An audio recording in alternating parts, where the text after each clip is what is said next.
যেটা কার্যক্রমগুলো আমাদের কার্যক্রমগুলো হচ্ছে পুরো বাংলাদেশে আমরা কাজ করতেছি। সো আমরা যেহেতু সিলেট বিভাগের, তো আমাদের কাজগুলো সিলেট বিভাগে হচ্ছে। আর তাছাড়া আমাদের যে মেগা ইভেন্টগুলো আছে বিভিন্ন বিভাগে হয়, তো তারই ধারাবাহিকতায় যদি এই মাসে কোনো ইভেন্ট হয় তাহলে আমরা হয়তো বা ওইগুলাতেও জয়েন হব। তবে সেক্ষেত্রে হচ্ছে আমাদের একটা আলাদা পরিকল্পনা থাকে, সেই পরিকল্পনা অনুযায়ী আমরা কাজ করে থাকি। যেহেতু এটা একটা বৃহত্তর মানে জায়গা জুড়ে কাজ, এবং এই কাজগুলো যদি আমরা করতে না পারি তাহলে একটা ডিসক্রেডিট হয়। সো সে কারণে আর কি আমরা একটা সুন্দর প্ল্যানিং করার পরে তারপরে যে কোনো কাজে হাত দিই। মানুষকে সচেতন করার জন্য বলবো, দেশটা শুধু আমাদের না, আপনাদের সবার। আমার সিনিয়র সিটিজেন যারা আছেন তাদেরকে বলবো, আপনারা আমাদেরকে যা শিক্ষা দিচ্ছেন আমরা তা শিখছি, তাহলে আপনারা আমাদেরকে এখন একটা পরিচ্ছন্ন বাংলাদেশ গড়ার যদি শিক্ষা দেন, আমরা আগামী প্রজন্মকে আপনাদেরকে আশ্বস্ত করতেছি যে আমাদের যে আগামী প্রজন্ম আসবে আমরা তাদেরকে একটা পরিচ্ছন্ন বাংলাদেশ দিতে পারবো। অতএব আপনারা যারা আছেন আমাদের সাথে আসেন।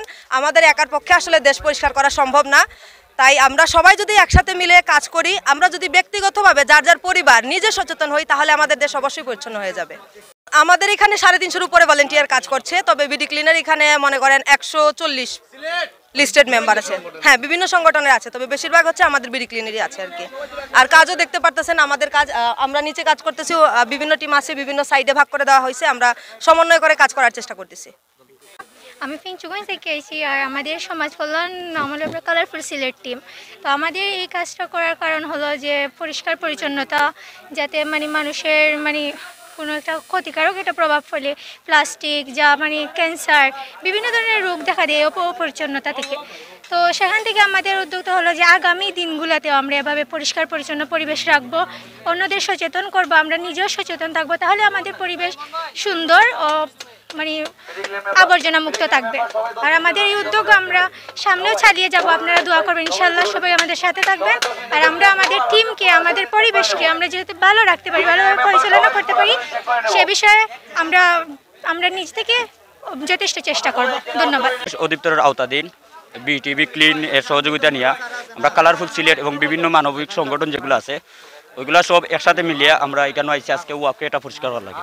বিশেষ করে আমরা যে কাজটা হইল যে প্লাস্টিকগুলো আছে, প্লাস্টিক পলিথিন, এগুলো আমরা পরিবেশ দূষণ করে।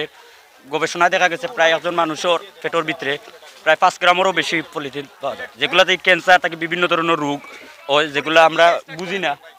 তো এই জিনিসগুলা মানে পরিষ্কার পরিচ্ছন্ন যদি থাকে তাইলে আমরা রোগ থেকেও বাঁচতে পারবো, প্লাস মানে আমরা যে পরিবেশটা সুন্দর থাকবো। বিশেষ করে যে আমরা জমিনগুলো আছে, জমিনগুলো মাটির উর্বরতা কমে, কিন্তু এই যে প্লাস্টিক পলিথিন থাকে এগুলো কিন্তু পচে না সহজে। তো এই জিনিসগুলার মাটির উর্বরতা বৃদ্ধি পাওয়ার লাগে আমরা এই পলিথিনগুলা যদি, যেহেতু আমরা সহজে এগুলা মানে ছাড়তাম পারতাম না, এগুলো অনেকদিন ধরে ইউজ করলাম, তো এগুলারে আমরা রিকভার যে ডাস্টবিনগুলো আছে ওইগুলো যদি আমরা রাখি, পরে এগুলা রিকভার করা হয়, তাইলে একটাও পরিবেশ নয়। তো এগুলো আমরা যেখানে মনে চায় পালাই, তো এগুলা না পালাইয়া আমরা যদি একটা মানে সুন্দর জায়গার মধ্যে রাখি তাইলে সবচাইতে আমরা লাগে ভালো হয়। আর এই ওয়াকওয়েটা অনেক মানুষ কিন্তু আয় ঘোরাঘুরি করার লাগে। তো এটা যদি সুন্দর পরিবেশ না থাকে তাইলে তো সুন্দর পরিবেশে বসতেও পারতো না বা একটা সুন্দর সময় কাটাইতে পারতো না, যার কারণে এটা আমরা পরিষ্কার করলাম। আর আমরাও সবাই ওই একটা জিনিস মেসেজ দিব যে আমরা যেই পলিথিন ব্যবহার করি বা প্লাস্টিকগুলো ব্যবহার করি, যদি আমরা প্রয়োজনে ব্যবহার করি থাকি করি সমস্যা নাই, তবে এইগুলো আমরা একটা নির্দিষ্ট জায়গায় রাখি যাতে করিয়ে পরবর্তী এগুলো রিকভার করা যায়। তো রিসাইকেল বিনে যদি আমরা রাখি তখন একটা পরবর্তী রিসাইকেল বিন মানে আওতাধীন ইন্ডিয়া এগুলা রিকভার করা যাইব।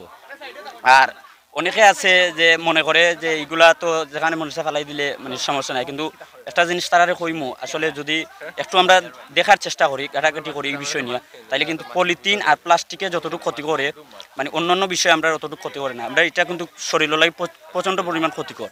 মানে আগেই আমি কইছি যে গবেষণায় দেখা গেছে একজন মানুষের মানে পেটের ভিতরে 5 গ্রামেরও বেশি প্লাস্টিক পলিথিনগুলো, যেগুলোতে ক্যান্সার থেকে বিভিন্ন ধরনের রোগ হয়। নিজেকে